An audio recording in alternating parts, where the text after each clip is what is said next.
Good evening and welcome to Late Night Review, where we talk about what's happening and what's not. I'm Jack Overbeck. I'm Alexandra Urobaso, and we're here to talk about tonight's top stories.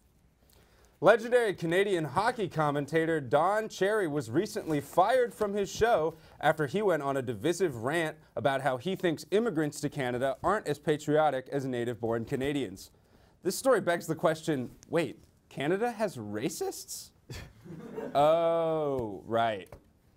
A lobster fisherman recently rescued a deer swimming 5 miles from shore, pulling it into his boat.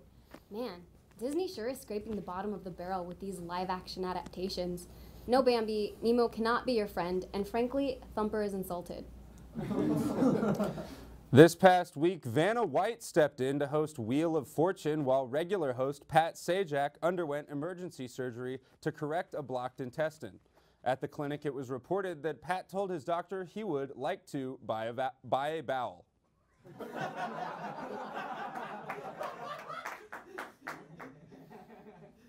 The University of Alaska in Anchorage is accepting peanut butter and jelly in place of parking fines for fellow students facing hunger. This is different than normal, not because it's PB&J's in place of money, but since it's not the usual Alaskan trade of knives for fish, brick for sheep, and anything for electricity. This past weekend, a man stabbed a massive baby Trump balloon being used to protest President Trump's attendance of the Alabama-LSU football game with a knife, apparently trying to pop and destroy it, which is strange considering Trump supporters are usually so pro-life. A murderer who beat a man to death in 1977 briefly died in a hospital this weekend. Prison officials resuscitated him even though he clearly expressed his wishes to not be. He is now going to court claiming that he's technically served his life sentence. He has created a new campaign for those who support him called Revival of the Fittest. And now here with us to talk about his plans for the future is former Democratic presidential candidate Beto O'Rourke. Hey, how's it going, Jack? I'm glad to be here. Would you like to have a seat? Well, Allie, can I call you Allie? That's a good question. I'm glad you asked. You see, I'm always running, like constantly. You see, whenever I said I was born to run, I meant I was born to run. I mean, that's how I got to Congress. I just beat the other guy to the chair. All right. Well, since you dropped out of the presidential race, do you have any plans for Senate? Well, you see, I've decided to go back to my roots, to go back to where the country needs me. Rock and roll. Wait, you're bringing your band back together? That's right. And I have to say I'm very excited. If you thought that Voss was good before, you have not seen me even more excited. Just wait until you hear the new and improved Voss. But it seems like a lot of your supporters want to try and compete against Cornyn for his Senate seat in Texas. You're not going to run for it? Sí, yo soy rock and roll member. In fact, we even got a new record label. I mean, that's actually pretty impressive, I guess. Yeah, just like eating the mushroom patty melt at a Whataburger near you. I may have lost the nomination, but you won the ticket to Flavor Town. Oh yeah, and from now on, instead of calling me Beto, call me Weto. Weto? Why the sudden name change? Well, Whataburger sort of owns my name now. You want to hear a song? I mean, yeah, sure. Go for it, I guess. All right.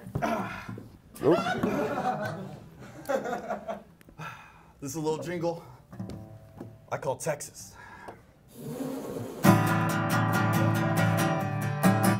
Texas! Texas, I love you. But you made me lose to a nerd in the Senate race, so I hate you. Texas. And that's, thank you. And that's when I would do an awesome guitar solo. Wondering how about the song, Jack? Of course you are. You see, I happened to write the song right after I lost the Senate election. Want to hear another one? This one's called, What? A Burger?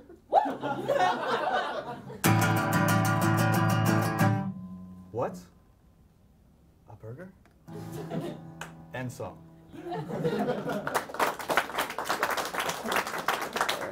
That one represents the time I sold my name, likeness, and soul to Whataburger. Oh, and also, to all my Latino voters, come watch me in my new telenovela, Corazón en la Hamburguesa.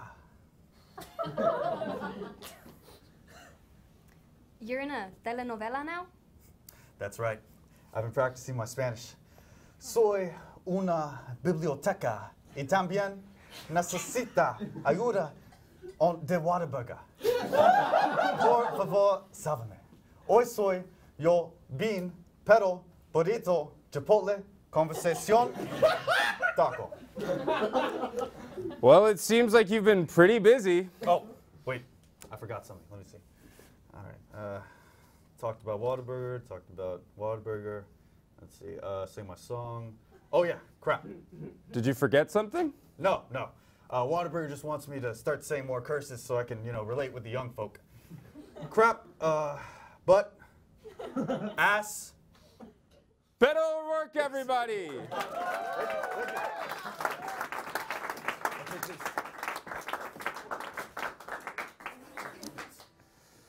This past week, potheads everywhere rejoiced as the University of Maryland announced it is now offering a first-of-its-kind master's degree in medical cannabis.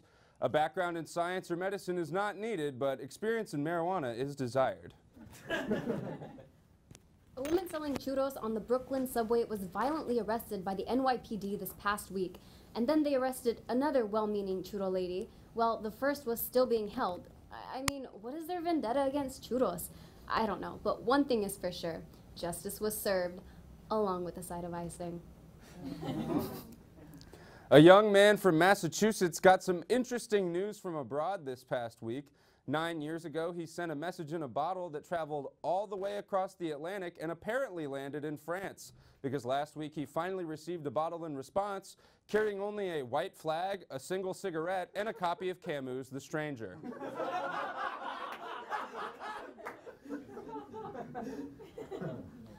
Rapper T.I. recently announced during an interview that he goes with his daughter to the gynecologist yearly to check if her hymen is still intact.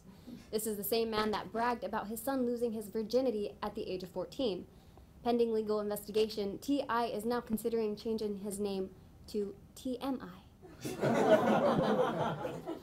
A Texas pair was recently dubbed the oldest married couple by the Guinness Book of World Records. John and Charlotte Henderson met at the University of Texas at Austin and will be celebrating their 80th wedding anniversary in December. The pair live at Longhorn Village, a retirement home for UT alumni, proving that no matter how long it's been, this university will find a way to take your money.